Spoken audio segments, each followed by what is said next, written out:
Silat merupakan seni bela diri tradisi bangsa Indonesia dan merupakan unsur-unsur kepribadian yang dimiliki dari hasil budidaya turun-temurun dari zaman nenek moyang. Kata pencak umumnya digunakan oleh masyarakat Pulau Jawa, Madura, dan Bali. Sedangkan kata silat umumnya digunakan di daerah Sumatera maupun di kawasan Melayu lainnya. Berkembang sejalan dengan sejarah masyarakat Indonesia, maka pada tanggal 18 Mei 1958 di Surakarta terbentuklah IPSI yang diketuai oleh Mr. Wongsonegoro yang bertujuan salah satunya untuk mempersatukan dan membina seluruh perguruan pencak silat di Indonesia. Pengembangan pencak silat sebagai olahraga dan pertandingan telah dirintis sejak tahun 1969 melalui pertandingan tingkat daerah dan pusat. Tahun 1923 pada PON 8 di Jakarta telah dipertandingkan untuk pertama kalinya yang sekaligus kejuaraan tingkat nasional. Terdiri dari 128 pesilat yang berasal dari 15 daerah di Indonesia. Berkat kerja keras kepiawaian pengurus IPSI Mr. Wongsonegoro pada periode 1948 hingga 1973, Cokro Pranolo 1973 hingga 1981, dan Edi M. Nalapraya 1981 hingga 2003, serta sumbangsih dari pihak-pihak yang peduli, IPSI dengan cepat menyebar luas ke dalam dan ke luar negeri. Upaya ini diawali pada tanggal 11 Maret 1980 dengan terbentuknya Persilat atau Persekutuan Pencak Silat Antara Bangsa bersama negara sumber pencak silat yaitu Indonesia, Malaysia, Singapura, dan Brunei Darussalam dengan tujuan melestarikan, mengembangkan, dan menyebarluaskan pencak silat ke seluruh dunia dan menjadikan pencak silat sebagai sarana untuk membina persahabatan antar bangsa dan perdamaian dunia. Kini anggota Persilat terdiri dari 27 negara. Pencak silat dipertandingkan secara resmi pada SEA Games 1987. Sebelumnya pun telah diselenggarakan kejuaraan dunia pencak silat tahun 1982 dan 1984 di Jakarta, Indonesia, kemudian 1986 di Wina, Austria, lalu 1987 di Kuala Lumpur, Malaysia, 1988 di Singapura, 1990 di Den Haag, Belanda, dan 1992 kembali di Jakarta, sementara 1994 di Hajai, Thailand, dan selanjutnya dilaksanakan setiap 2 tahun sekali dan terakhir pada tahun 2004 di Singapura. Selain kejuaraan dunia, di Eropa khususnya juga aktif dilaksanakan kejuaraan regional Eropa antara lain Paris Open, Swiss Open, Belgium Open, dan lain-lain. Dan tentunya ini menunjukkan bahwa pencak silat sudah diakui oleh bangsa-bangsa di dunia. Setelah sekian lama, masyarakat pencak silat di seluruh Indonesia mengidamkan sebuah pusat pelatihan bela diri nasional, khususnya pencak silat, maka di tahun 1988, Bambang Triatmojo, Rosano Barak, dan Prabowo Subianto dengan tulus merespon permintaan itu dengan menawarkan kepada Ketua Umum IPSI, Bapak Edi Nalapraya, untuk membangun sebuah padepokan. Ide mulia ini disambut baik oleh berbagai pihak hingga terwujudlah Padepokan Pencak Silat Nasional yang berdiri di atas tanah seluas 5,2 hektar di Taman Mini Indonesia Indah dan mempunyai misi untuk meningkatkan usaha pelestarian dan meningkatkan citra pencak silat. Padepokan inilah yang menjadi sumber informasi tentang pencak silat dan bahkan dapat menampung pesilat-pesilat dari mancanegara yang ingin mendalami ilmu pencak silat.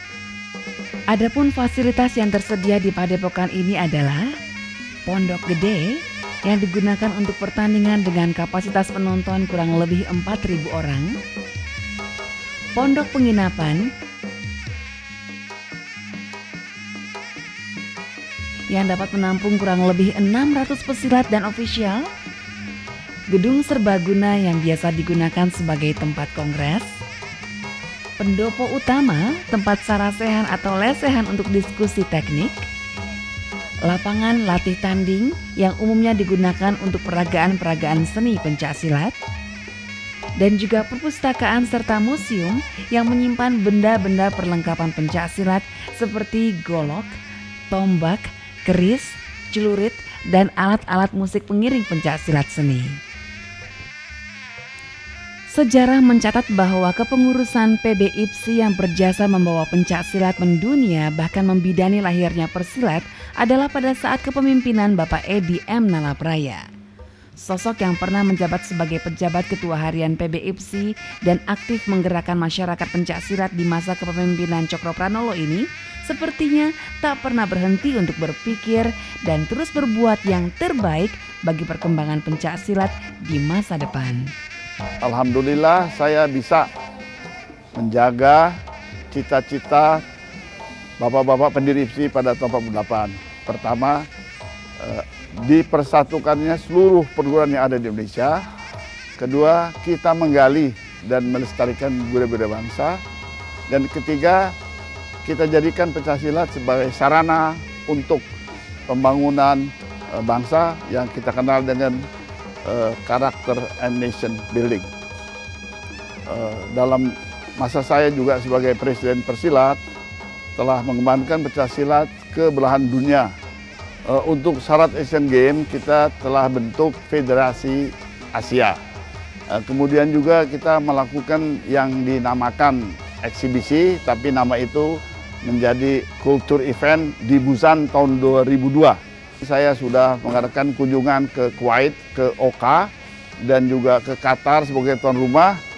Namun nampaknya perlu perjuangan dibantu oleh pemerintah masing-masing. Pengembangan pencaksilat ke dunia bisa disebut sebagai public diplomasi. Ini searah dengan kebijaksanaan Departemen Luar Negeri. Pencaksilat akan lebih bisa berkembang kalau ini dibantu sepenuhnya oleh pemerintah Republik Indonesia. Sejak tahun 1990 hingga 1999, selama 2 periode kepemimpinan Bapak Edi Nalapraya didampingi oleh Bapak Prabowo Subianto selaku Wakil Ketua Umum PB IPSI. Dan tongkat kepemimpinan PB IPSI akhirnya jatuh ke tangan Bapak Prabowo Subianto sejak tahun 2003 untuk masa bakti hingga tahun 2007. Tentu saja beliau memiliki harapan yang ingin diwujudkan bagi kemajuan pencak silat. Malam anugerah ini bertujuan untuk memberi anugerah atau memberi gelar pendekar kepada Presiden Republik Indonesia. Presiden Republik Indonesia adalah pemimpin bangsa. Pemimpin bangsa 200 juta lebih rakyat Indonesia. Dan tentunya Presiden Republik Indonesia adalah wakil daripada bangsa Indonesia, wakil dari budaya Indonesia. Karena itu sudah sepantasnya lah bahwa Presiden Republik Indonesia ikut memimpin dan mendorong antara lain pencaksilat sebagai bagian dari budaya Indonesia. Karena itu masyarakat pencaksilat seluruh Indonesia, bahkan seluruh negara yang ada yang ikut menggemari dan mempertandingkan pencaksilat itu merasa bangga punya panutan seorang bapak, seorang pemimpin yang bisa melestarikan, mengangkat dan memperluas pencaksilat sebagai budaya, sebagai olahraga, dan juga tentunya sebagai warisan nilai-nilai luhur, nilai-nilai kependekaran yang kita anggap sangat penting dalam pembangunan bangsa kita.